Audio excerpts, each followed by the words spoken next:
pop, get this recording here. It was part of the advantages doing it by Zoom. Ah, nice. And I'm gonna try. It looks like we are now live. So now I just need to get this thing to open up on Facebook. And then mute it. All right, great. So now I can see what sort of shenanigans we get into. Awesome. Okay, and we are now live. A little bit of fighting to do with the screen here. Just give me a second. It's not quite letting me position things in ways that are kind. Okay, there we go. All right, now I can see everything. Okay. Last words, right? Cool. All right. So for those who are tuning in to watch this, Gordon and I met in, I guess it was in the Rebel Wisdom context in the aftermath of the Rebel Wisdom Festival last summer. That's right. Yeah, and we've just been exchanging occasionally since then. He picked up on some of the things that I was doing with Wise Knowing back. I think it was during the August splurt that I was doing. But we ended up having at least one conversation. I think just the one conversation before. Yeah, I think that's right. We sort of scheduled a second one, and I think I bailed on it because it was, too late on a Sunday night or something. Yeah. So, yeah. So a lot of, in my experience of it, has a lot of resonance with exploring the nature of mindfulness, and also how mindful and Buddhist loosely flavored things apply to this question of what's going on with the world and what can we do to encourage something good for the world. So Gordon watched the conversation between me and Logan last week on Wednesday, and then wanted to bring in some thoughts and said, hey, we could do that one as a live stream too. That sounds like fun. So that's what we're doing here. Anything you want to add to that, Gordon? No, I think that that covers it. I mean, I have, there's so much we can get into, but one of the things that I notice is almost every time that you're talking about something, I find myself, you're talking about some of the things that are really interesting to me and things that I find fascinating. And I find that you often have really interesting things to say about them, either things I haven't heard before, or you're putting things together in a different perspective. So it's always been a pleasure to converse with you, or or see the stuff you're talking about, and I'm looking forward to this. Awesome. So, yeah. Cool. And I mean, I guess I reached out to you to with some reactions and responses, having watched your discussion with Logan, which I enjoyed tremendously, and having points in there where I was having where thoughts arose that I wanted to kind of get into the dialogue with you guys. So while I don't necessarily have a list of them that I wanted to run through, I'm really confident that a lot of the same topics will come up. And the jumping off point for me was the extent of the discussion that you had around sort of what was it? It was masculine versus feminine styles of discipline, right? Or integrity or truthfulness. I'm going to use a lot of different words because all of them are pointers at this sort of object that can't properly be described in words anyway. So using my best terms to paraphrase. Anyway, the masculine versus feminine, I was struck by that. I think you even used male versus female as opposed to masculine versus feminine. Maybe that was part of what was striking to me about it. Or maybe that's my own projection. I'm not sure. I tried to be reasonably careful about that. I was referring to energies. If I remember it, I was bringing in Perry Chase's framework, where she was talking about the difference between masculine and feminine integrity, and the way in which, in my understanding of Perry's approach, is that these are energies, and that there is some strong tendency for the male bodied to lean towards using masculine energies and the female body to lean towards using feminine energies. And in some sense, that's more naturally available. But everybody has both of them, and the point was this duality of energetic tendencies towards what does it mean to follow through? What is devotion? What does that look like in these two different frameworks? Hmm. Yeah, and I love that dichotomy of the recognition that a sense of integrity could be equally valid. The integrity was equally valid, but the perceived outcomes could be almost diametrically opposed. That the integrity of being true to your word, true to a prior commitment to do something, to show up, versus being the integrity of being true to yourself and taking care of exactly what's happening here on this spot in this Yeah, moment. and to the whole context, like recognizing that how things in the feminine integrity frame, it's how things have shifted, which is not a matter of analysis. It's a matter of when we're really in our bodies Hmm. and we're really just in this moment. We often find that, well, you sort of have to, that there is vastly more complexity than was anticipatable, and that complexity may make a different course of action than was originally planned make a lot more sense. And so in feminine integrity, you say, well, it doesn't matter what you said. What matters is what is true. Yeah, and the acknowledgement that what you said may have been true at the time, and that the truth may be shifting on the basis of perspective or change in time, and that doesn't make either of those two truths necessarily any less true. Right. Yeah, and I wouldn't say that you guys articulated that specifically. Maybe again, maybe that's my projection, but I felt that strongly implied in what you're saying, and it doesn't invalidate the truth of making a commitment to show up at a certain time. Right. Um, but puts it in a larger context that says maybe you have to flex on the time element of it. And or come to recognize what it means to make that kind of commitment.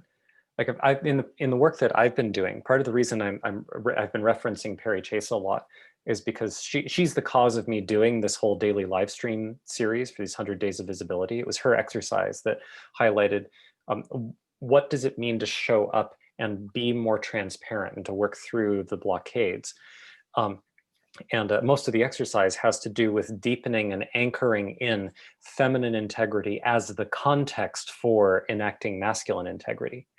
So what I've been finding is this business of being like prioritizing the truth, no matter what. The Mhm. truth is always here and now. There's That's what the truth is.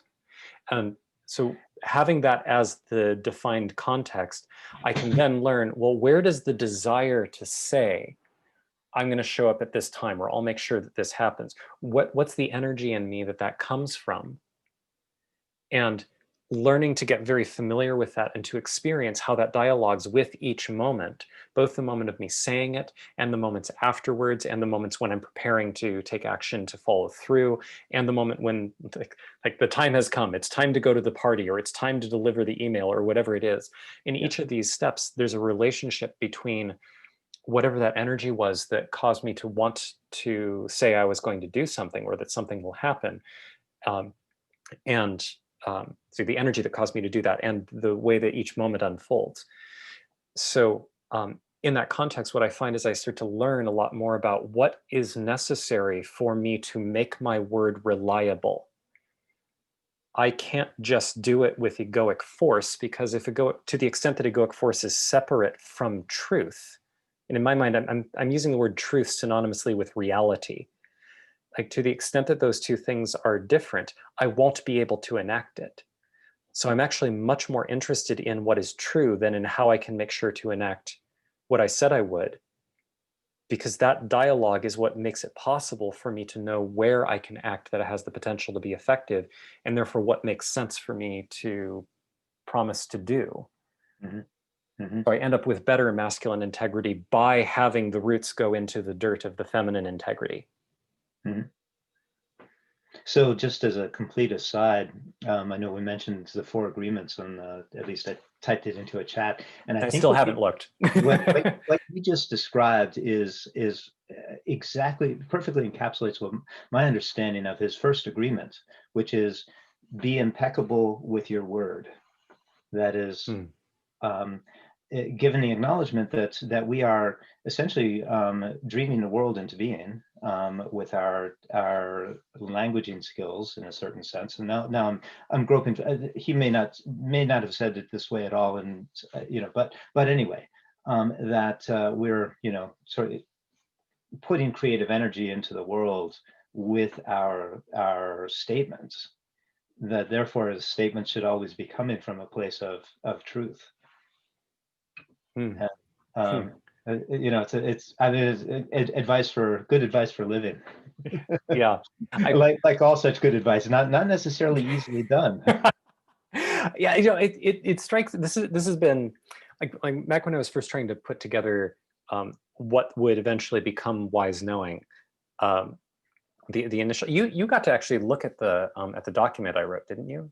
Yeah, and I Yeah. started to read it. I followed links. I got into wonderful wonderful sidetracks all over the place, and have yet to finish the document. Perfect. For the sake of the audience, I wrote a fairly long article, about 42 pages, about a year ago now, called "Awakening the Universe." That was I had the last bits of logic click into place in terms of, oh, this is the game theory. This is the whole logical structure, including the lived pathways for how we can create a good world. And a lot of what I've been doing since then has been basically taking that more and more seriously and recognizing, oh, espousing these ideas is actually it's not inconsistent with, but only espousing the ideas is inconsistent with the very content of that article. But so the reason I bring it up here is because there's this whole section that I devote to the question of viability. Did you happen to get to that part? Yes, if I remember right, I think my takeaway, a paraphrase, is all the great ideas are, all the science is nothing without the engineering to make it a reality. If the theoretical element of how you should of what the perfect state might be is only useful to the extent that there's a path to get from here to there. And the thing that you can do as a next step is, if there is a next step, and if there's a series of steps that lead you to someplace better, then it's viable. And okay, so that's kind of, that's my nutshell. That is a wonderful nutshell. Okay, cool. I think you may have summarized it better than I would. I tend to ramble when I try to describe this thing. It feels so simple. For me, the essence gets captured in what does "can" mean if in practice you can't do it. Yeah. I'm basically highlighting that way of using "can" or "could" or "should have" or "I should do this." It doesn't mean anything if it's not enactable. So the reason it comes to mind is when talking about this advice that is really hard to implement. It's good advice, but it's hard to implement. It seems to me that the hard to implement is a very important question of, well, then is it actually good advice, or is it actually an engine of confusion?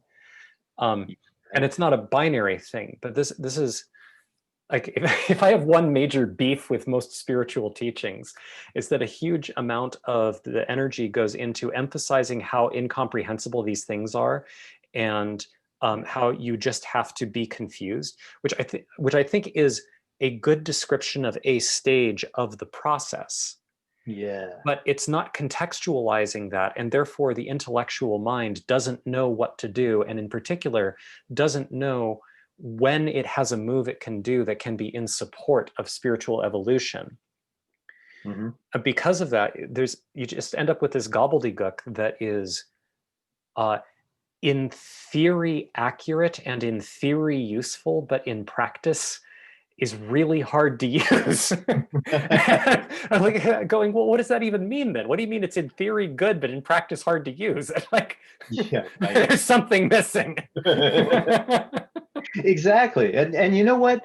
The things that we have to deal with, both all of us as individuals on a day-to-day basis, but also all of us as a species, as residents and stewards in this biosphere, we don't have time for that shit anymore. You know, if I can't do something with it, if I have to waste time, too much time wallowing in confusion, um, that's problematic. But that sparks, well, a couple of different thoughts that I want to share with you and see if they plug in your line of thinking, or what your reaction is. One of them, a real insight hit me listening to, I think it was Tim Ferriss was interviewing Seth Godin.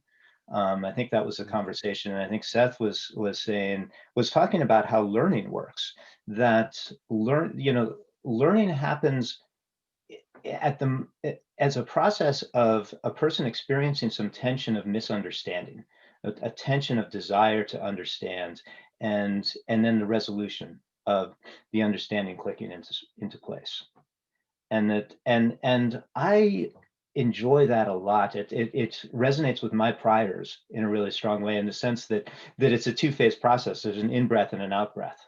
There's a setup and a resolution, or tension and relaxation. It's music, it's breathing, it's sexual dimorphism, so many different things.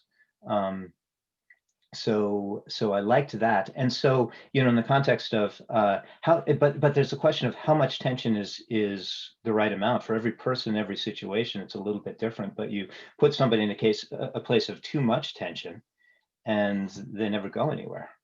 Yeah.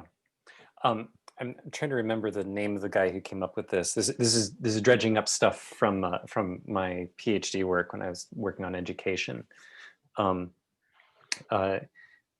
I can almost remember, but the zone of proximal development. I think you're talking about what's in education called the zone of proximal development. The original context of that was a social claim that the gap between what somebody can do on their own versus what they can do with another's help, that is the gap of learning. This is coming from a person, a Russian, and I just, like, the name is itching at the back of my mind, but it's been over a decade now, I think, since I looked at his stuff. But the claim is that all learning is social, and therefore that difference defines the zone of what somebody can learn. I may be oversimplifying the theory, but that's what I remember the origins being. But I think the general concept, there's definitely something very important here. It's sort of like lifting weights. Like, if you lift nothing, you're not going to get stronger. If you lift too much, you're also not going to get stronger. There's like a zone of proximal development. Yeah. Although, and when you were talking, like, I didn't listen to this this Ferris Godin chat, but it reminds me of, I know somebody who's really into what is starting to be called critical rationality, or maybe it's been called critical rationality for a while. This is the philosophy following Karl Popper. Apparently, Popperian philosophy was a lot more than, is it falsifiable? The falsifiability apparently was actually pretty misunderstood. But their orientation is that knowledge isn't really something you have. I may be butchering this terribly, and at some point my friend may pop in going, no, that has nothing to do with it. But here is my distorted understanding. Hopefully there's some fact checkers watching watching the live or something. Here. But my understanding is that rather than talking about knowledge as information that you have, and then trying to do some sort of correspondence theory between, like a correspondence theory of what knowledge is, where the information that you have, to what degree does that match reality? And I've been bumping into some issues with that as I stare at this, and in particular look at the difference between the left and right hemispheric versions of truth, where the correspondence theory of truth actually only works in the left hemisphere. It doesn't work in the right at all. But the critical rationalist approach is to instead say that learning is a process of finding ways of solving problems you couldn't solve before. So it's very problem oriented, but there's this emphasis on what makes learning possible is that you are engaging in a problem, that you understand what the problem is, and there is a sense of pathways to work on and struggle with in order to try to make progress. Even if you get stuck, you understand the stuckedness, and there is a sense of this is a problem and some sense of what a solution would be. So you could err either on the side of having floating pieces of information that aren't solving a problem. This is a lot of how education fails, is trying to cram facts into kids' heads. And another side is making it so that the problem isn't at all clear. Like the person in whom you're trying to induce learning doesn't understand what the problem is, doesn't understand which problem it is, or has no idea what kind of thing a solution could be. Right. Like you give people the problem of suffering. I would submit that is probably that complex of behaviors is probably very prevalent in the spiritual community. That would, just as an aside. Yeah. Well, I think it's a very central aside. Are you familiar with Goodhart's law? I probably am, but not I'm terrible with names. Okay. Goodhart's law basically says that if you teach to the test becomes useless. Right. The more general statement is if you make your method of measuring what you care about your target, then the method of measuring stops being a good measure of the thing you care about. Yeah. And I've often extended this sort of to Goodhart drift. I use Goodhart's law in reference both to that observation and to the fact that there is a tendency towards aiming for the metric instead of aiming for the thing that you care about. In a lot of spiritual communities, I think it's actually not entirely clear whether it's I'm noticing there may actually be a dishonesty here. I think a lot of people go into spiritual communities out of a desire to feel important, to have meaning, to have a sense of community, to have opportunities for sex. There's there's a host of different things that people could be going into these communities for. If they feel an opportunity to engage in getting that kind of fulfillment, it just requires that they prioritize spirituality. Then what that quote unquote prioritization is doing is becoming a smokescreen for what their actual motives are. So part of the reason I'm editing this out and going, I don't think it's actually Goodhart's law. I think Goodhart's law is a description of people not having good conscious understanding of what their actual motives are. Because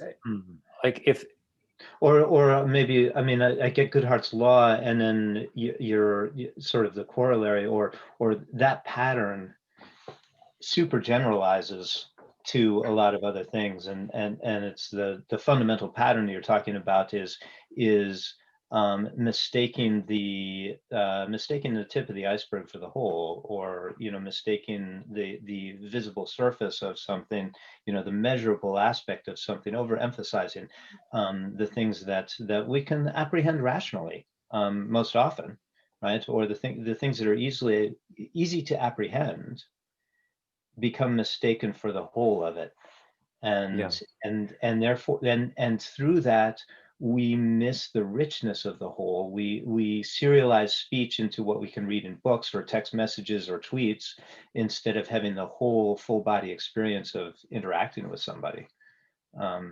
As one thing, we think of our commitment to the words that we spoke 3 weeks ago to commit to being in a particular place and time, as the visible representation, or the apprehendable part of what our truth was at that time and what our truth is now. And so that it's a problem of collapsing something that is vast and multidimensional into just what we can hold, and some of the important meaning falls away when you do that. Yeah. Although to me, there's then the question of why do we do that? Right? Because there are lots of contexts where we don't. Like I don't get lost in terms of if I'm hungry and I go down into the kitchen and to get some food, I don't go, okay, well, my goal is to get to the kitchen and then there's the kitchen and then fling myself off the balcony to drop into the kitchen. And now I've succeeded in my goal. Like that would be good hearting Uh-huh. in terms of losing track of that. And we just typically don't make mistakes quite like that. I'm under the impression that there's something going on here that's like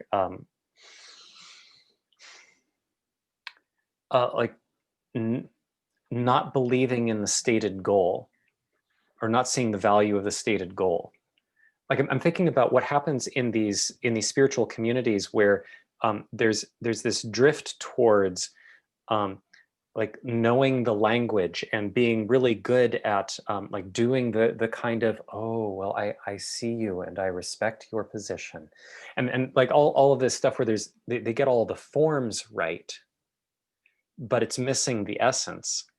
It's like, well, I could understand that as a transition thing where if they're going in with the intention of, I want to work through these patterns, but these patterns are like freaking programs that I don't have editing access to, not directly. So it's going to take me a while and I'm going to try to engage with this as best as I can.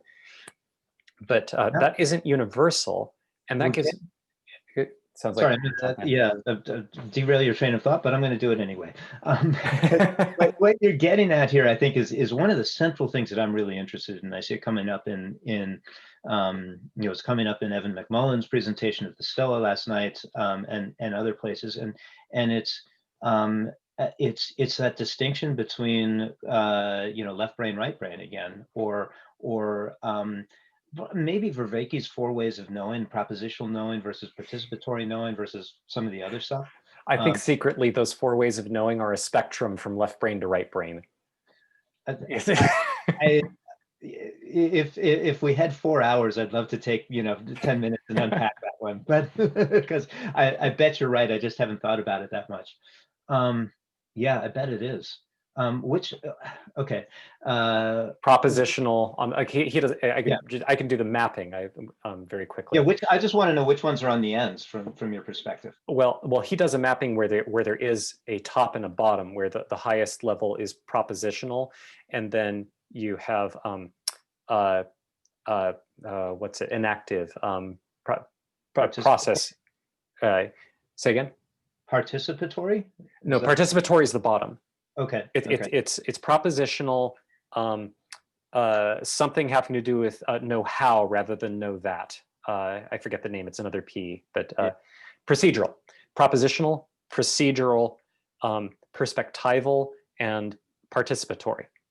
And I'm saying take that stack, whoomp. Left brain is propositional and right brain is participatory. That's it. I'm going to go away and process that one, but I have not spent enough time with his presentation of it all to feel like I fully digested. I know how to spell some of the words. I also want to respect that this is a tangent that you're hoping not to spend 10 minutes going down. So yeah, right. And the central thing is, maybe one way to frame it is there a way to directly transmit some kind of participatory knowing from person to person? How is it done? How is that mechanism affected? Because and the reason why that question is important is for those spending some time in a recognizing a state of participatory knowing, recognizing a state of call it right brain or contextual understanding, realizing how important it is, and realizing how there are things that seem to be impossible to express in a left brain modality. How do you actually then express them? How do you propagate that meme? And no, I don't like that phrase. In fact, one of the things I wanted to thought about as a topic for conversation is, are memes only in the are they a phenomenon in that can manifest in a state of participatory knowing, or only in more propositional knowing? And I'm sorry, that's another whole topic. But again, the question of transmission. right? The notion of Yeah. Vajrayana transmission in Buddhism, for instance, or other places, how to pass along understanding without serializing the steps and exchanging propositions. Yeah. I think it's super clear that it is possible to transmit participatory knowing.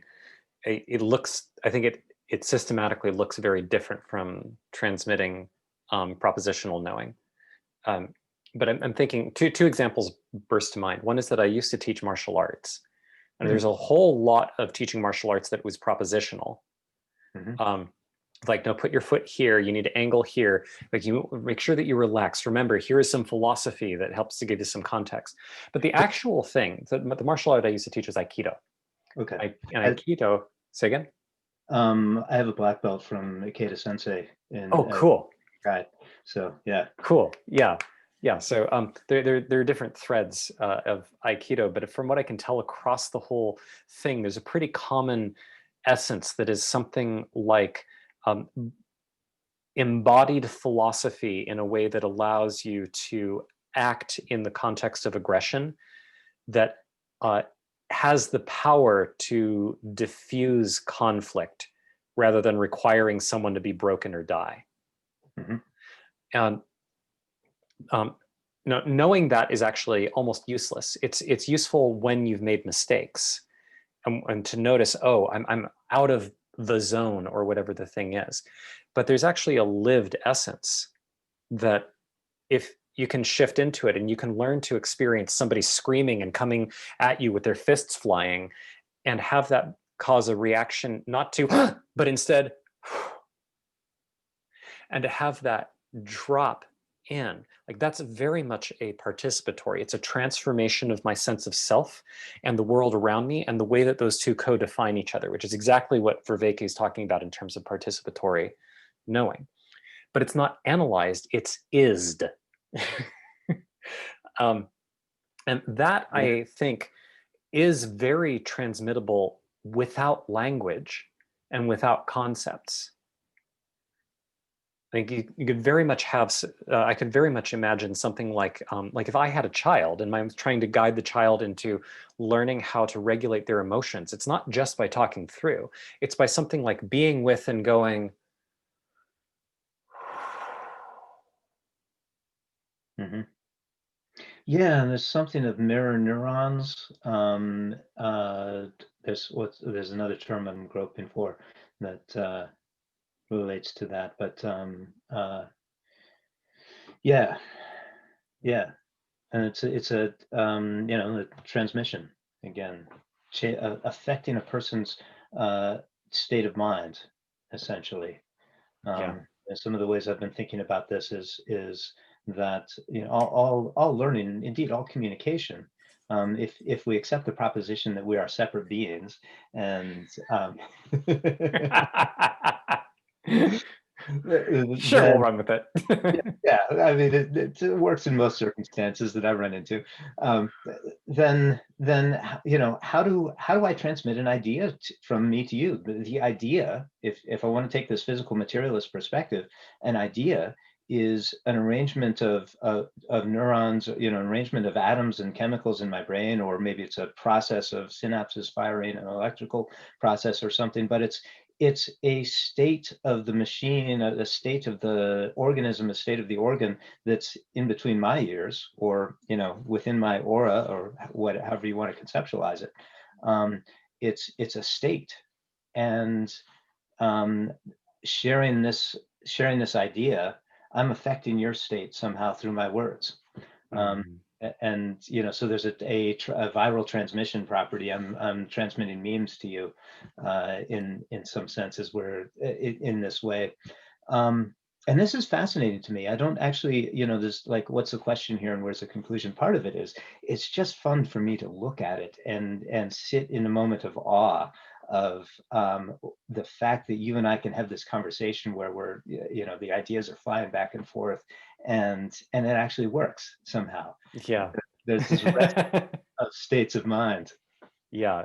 And on beyond the idea, on beyond any of the ideas, there's there's a sense that not only do I have a particular feeling of the flavor of the conversation, but part of that flavor is made of my sense of your sense of the flavor of the conversation. So there's a feeling of how connected are we? How well are we jamming?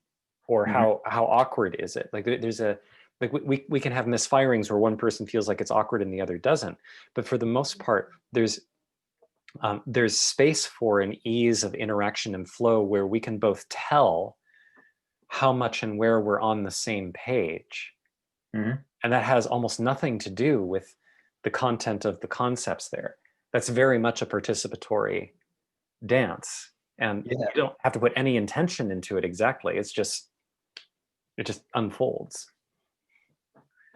Yeah. As the Tibetans say, "Ema ho." How wonderful. Yeah. In It's sort of it's Tibetan for hallelujah. Ayaho, you said? Ema ho. Amaho. Okay, cool. That is neat to know.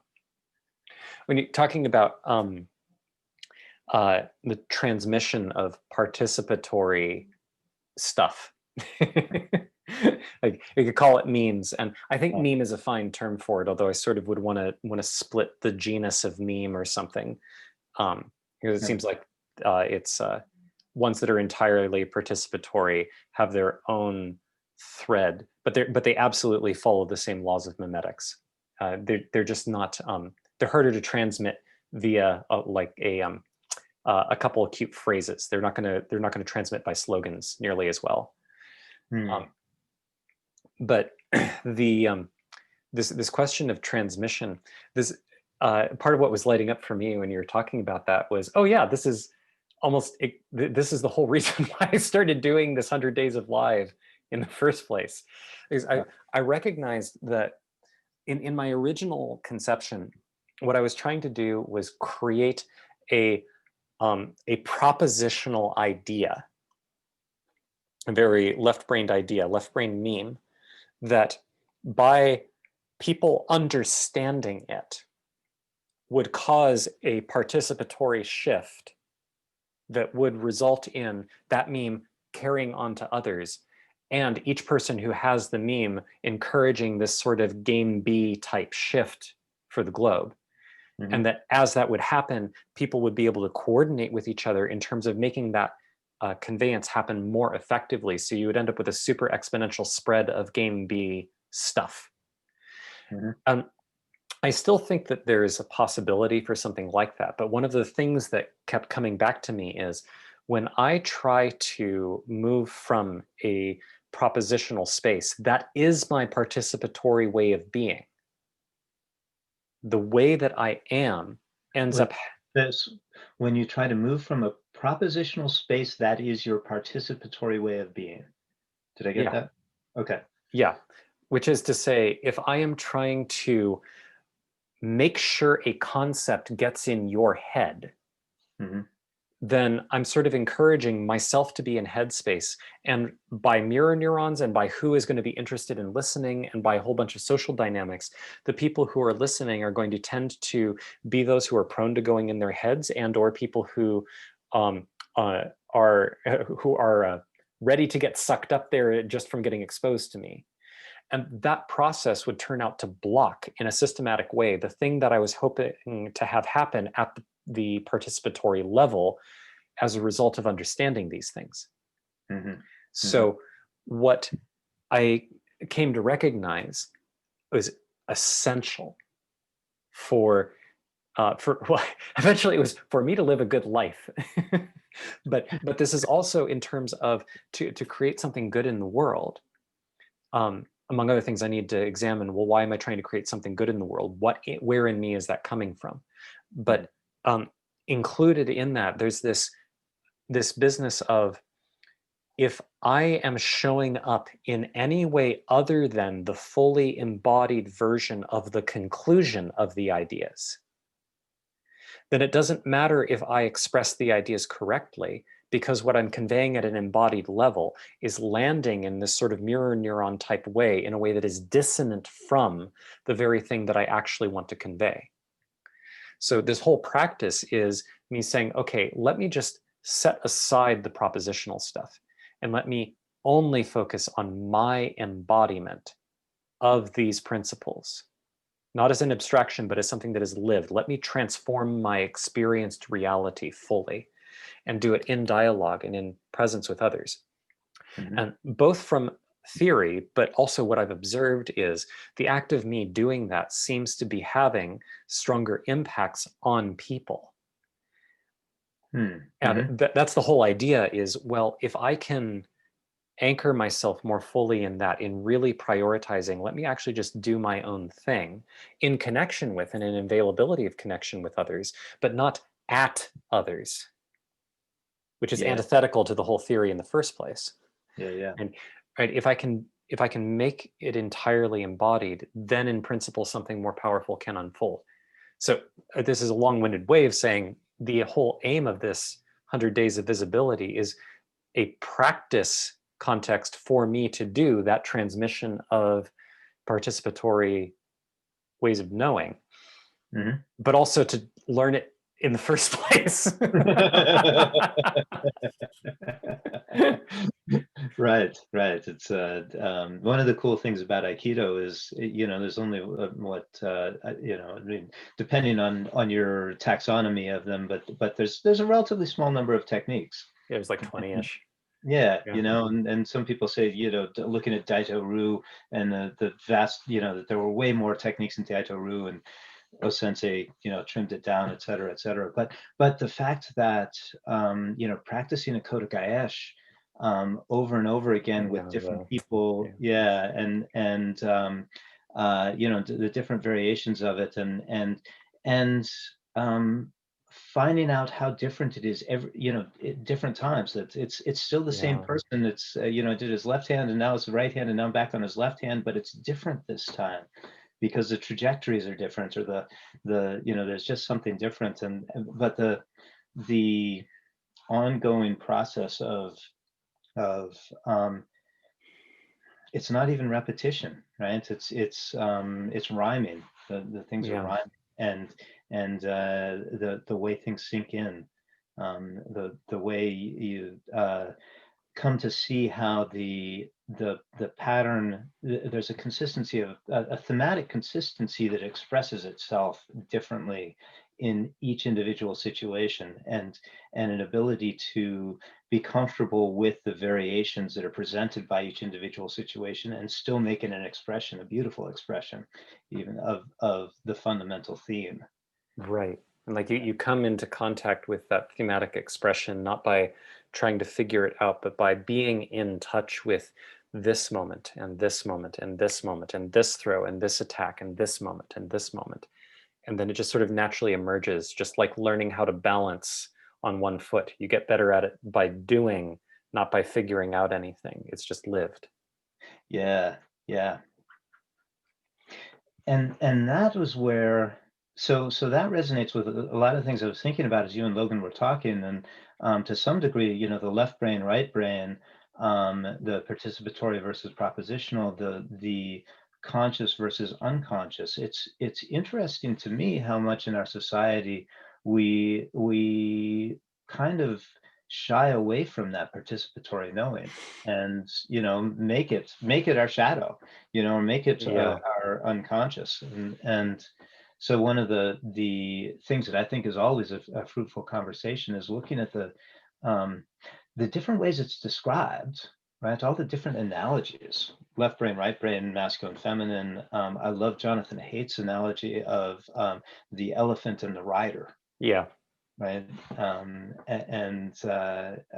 But so why is it cool to look at all of those? The same thing as why is it cool to do a 100,000 Koda Gaesh? That each one of those analogies is a little bit different. Yeah. And finding the beauty in each one of them, while recognizing that none of them is the perfect Yeah. encapsulation of the theme, is again one of those things that I just find awesome to look at and Mm. like to express it. But also that I think it's valuable because certainly in this society, and the game A to game B movement, a huge step on that process seems to be getting more in touch with left brain participatory shadow ways of being. And so one of the things that I think is that I look for in, coming to seeing your presentations or dialogue with you is the I think I'm what to say. I don't want to put you too much on the spot here, but That's why I'm here. I teach me love the just spotlight. cool. I wonder what mechanisms of connecting to, what tricks do you, no, not tricks, but what techniques and methods of connecting to that perspectival, participatory knowing or shadow side. Um, I feel like every time I engage in the material that you're presenting, that there's some new, I find some new trick. So that, Uh, or insights maybe is a better word than trick. yeah. I like this question, in part because it's a little impish, right? Because there's something about, okay, so is there a technique for integrating the shadow? Like, how do I do it? But who's talking? Yeah, Right. right, and right. and that's the puzzle. That's the entire puzzle, because like secretly the whole inclination to even ask the question is coming from the parts that you already have integrated. And so secretly they're trying to figure out, are there better ways that we can keep the shadow locked away? So Hmm. so Hmm. this so the whole thing about tricks or techniques or insights, Hmm. it's actually a very left brain way of approaching it. Left brain is the tool user. Yeah, yeah, yeah. All right. So this is part of where I think a lot of the paradoxes of Zen and Buddhism and spirituality in general keep coming up, because there's this thing of, okay, so how do I become enlightened? Well, now you don't. All right, well, then what question should I ask? Not that one. Sit and meditate for 20 years, then try again. Why should I try that? You're getting lost. Just meditate. Like, Yeah, yeah. how about I go get a popsicle? Uh, Now you're talking. yeah. So, and that said, I don't think it's hopeless. And this is a place where I find that my own personal ethos draws me towards, I think that this is a kind of disdain towards the function of the left hemisphere that I don't think is necessary. Um, it's adding to the fragmentation. Uh, because I think it is possible for the left hemisphere to orient to the integration process in a way that is compatible. The thing it can't do is control the process according to one of its models, because none of its models are ever going to even begin to approach the wholeness of the right hemisphere's, I hesitate to call it a Yeah, yeah, worldview. yeah, yeah. That sounds right on, and I want to repeat it before it gets lost in another pile of words. Um, Go the for it. so the thing it can't do is control the process. Yes. So it can be a useful participant in the process. It can be a dance partner, but it can't be the leader, or it can't be. I have to think even it's okay that it takes the lead in some steps, but it can't control the process as a whole. Yeah. Yeah. Yeah. In fact, it should only, ideally, in terms of engineering specs, ideally it only takes the lead when the right asks it to. Yep.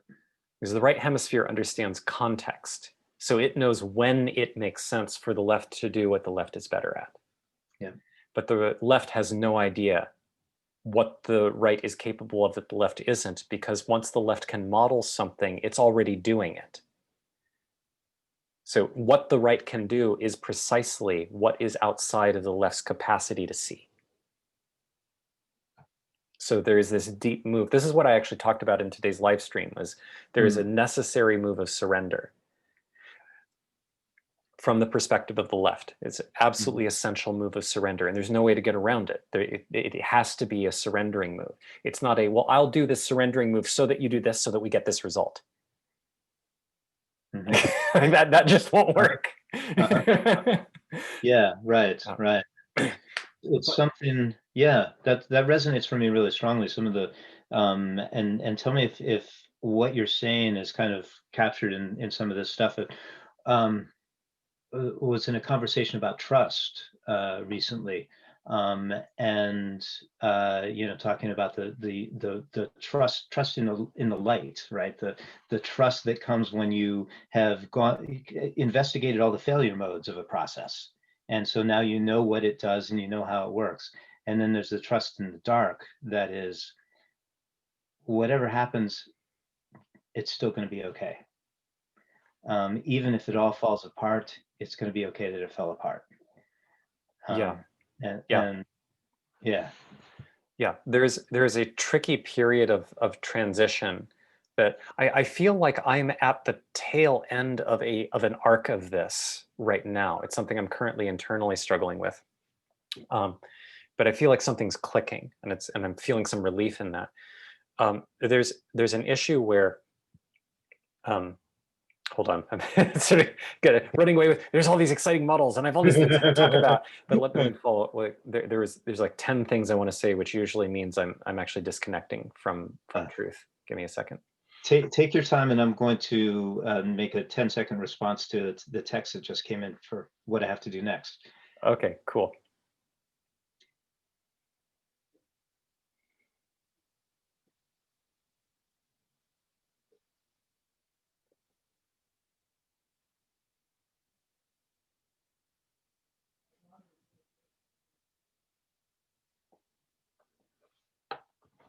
Cool. So what I actually want to say is, I think there is a very practical thing that is very engageable in terms of all of this, which is recognizing. So it is possible for the left hemisphere to have a model of how the left and right differ in how they relate to the body. There's a way where the left hemisphere fractures the world and then hides the fractures. And we see this all the time, but we systematically skip over it. We experience this as like the way that if I think about what I ate this morning, by default, it's this thought bubble that isn't connected to the flow of time. I just have this morning, or what did I do on Christmas? It lives in the same place in my head as what was that scene in Harry Potter and the Goblet of Fire where I think it was Goblet of Fire, where they had the ballroom scene, and so it's like that's in the same kind of thought bubble space, in the sense that it is separate from the world my body is in. And so noticing that fracturing, that fracturing is always left hemispheric. Always. And so and that doesn't make it bad, but it does mean that any time we're experiencing something that isn't directly related to the spatial and temporal experience of the body in the here and now, then that means that we're living in left hemisphere land. So there's a general rule that I actually found myself blurting this out from a. Sorry, say again. What about dreams? When you're dreaming, is that left hemisphere land? You know, I don't know, but I've been wondering. There's this funny thing where I can, in my dreams, I can ask, wait, am I dreaming? No, no, no. It's just that the elephant, like, of course elephants fly through the air. That's just things they do. Like there's this kind of Captain Obvious, not paying attention to reality that is that is a behavior of the left hemisphere. The right hemisphere is the one that can go, no, I'm dreaming, and I know it. I know the context. So the incapacity to recognize that I am dreaming is a description of the degree to which the right hemisphere is not engaged. And I think lucid dreaming, when it's not done logically, but is instead that snap of right, very much is the right hemisphere being much more engaged. And I do find that lucid dreaming does tend to make me more aware of my body in the bed while I'm dreaming. Not universally, and this is not universally reported, but a lot of people have this kind of experience. But there is a general tool that is just noticing if what I am doing is disconnected from my immediate physical experience or my sense of what I can do, and I didn't choose to try to figure something out. If I'm not choosing to go, okay, like what is the 10th digit of pi? Okay, I can go through this. Like if I'm actually making that request, that makes sense for me to be disconnected from my body to speed up the computation. But if I Mhm. didn't make a conscious request like that, that means that there's an automatic program running in the left hemisphere that is disconnecting me from the functions of the right, and therefore is disconnecting me from context. Hmm. And a related trick. I'm struggling with that. And if you want to go, if you want to build on that and go someplace else, I can accept it provisionally for the moment. But um, uh, it's not quite sitting right with me because I think there's so many times when I think about something that's not present reality for me, but I'm not necessarily, I'm not thinking about it. I feel like I'm thinking about it in a fairly embodied way. I'm remembering sensations and emotions. I'm remembering postures, even sometimes taking a posture in my mind. For instance, even rehearsing an Aikido technique, for instance, Mhm. and um, doing you can practice in your mind without even though you're not in a dojo. Um, those seem like counterexamples, falsifying what you're saying. I'm not sure that they are or not, but I can't reconcile my experience of those things with what you're saying right now. Hmm. Yeah, I think that those sound to me like an interplay between the left and right, where the world that's being created is it's like a Tetris effect, but it's a Tetris effect that is connecting to the body. I think I know the thing that you're talking about. Um, the the thing is that it's still there's still uh,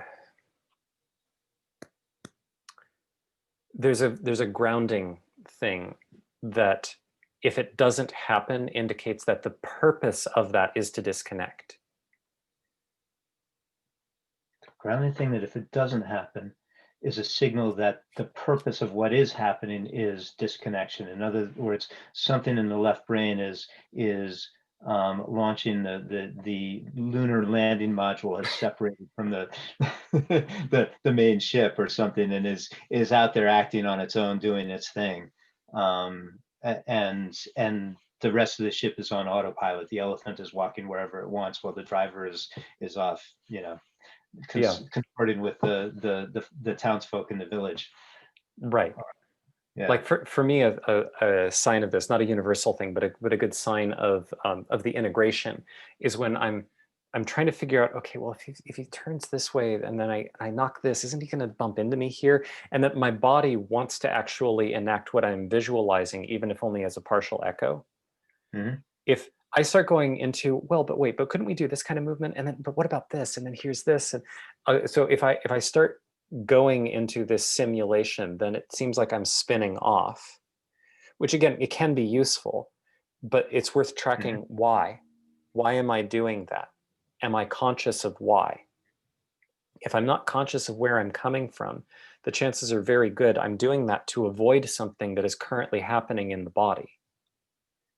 And that's the shift over to the left hemisphere. Right. Which is, yeah, the actively pushing something into shadow, the dissociation, labeling something as potential. It's um, on the spectrum of the process of repressing something that we don't want to look at. That sets, plants the seeds of karma to ripen at some point as, a much bigger manifestation of the thing that you don't want to look at. Yeah. Yeah. Okay. Yeah. Another, this is just a tiny hack trick. This is like ironic given what I said earlier, but it works and it seems relevant.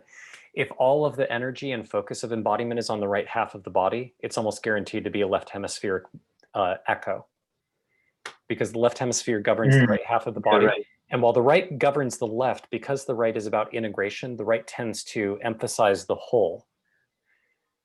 So when there's an emphasis in the simulation to only focus on the right half of the body, there's a pretty strong tendency for that to mean that it's actually just a left hemispheric simulation and that it's only pretending to be connected to the body. Yeah. Yeah.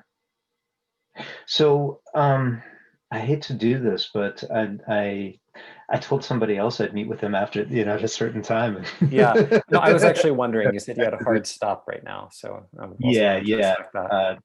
yeah. Right. Well, anyway, this this has been pretty much exactly, this has been what I hoped for in terms of the conversation, even though we didn't. Actually, we probably did cover the topics that I had in mind, but this work of exploring exploring the ways to integrate the types of knowing, because I'm yeah, I think I'm saying something that we both is blindingly obvious, perhaps to both of us, that nothing wrong with the left, nothing wrong with the right, but the right is right in the sense of that it's the unity of the whole thing, and bringing them, bringing the two sides together for conscious activation, and coordinated movement. In fact, Aikido, right? Yeah. The harmony of the way of the harmony of ki, Yeah. uh, and that Oh dear. Did we, every did we just disconnect? opportunity to just is unstable. Oh boy. I'm still here. I can still see you. Okay, great. Well, Okay, glitch. yeah, you're back now. As I'm speaking of connection, yeah, as I'm speaking of connection, the internet drops us. That's normal. That's a left brain thing. Yeah. Um, Hmm. Thank you so much. I enjoyed this conversation, and hope we can do it again sometime soon. Yeah.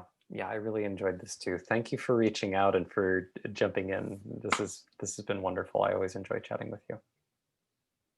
Awesome. Well, to be revisited. Yep, to be continued. Yeah, Cheers. that's it. That's the word I was looking for. There you go. To be continued. Yeah. All right. Thanks, Michael. Good Cheers. to see you. Take Likewise. care. Goodbye.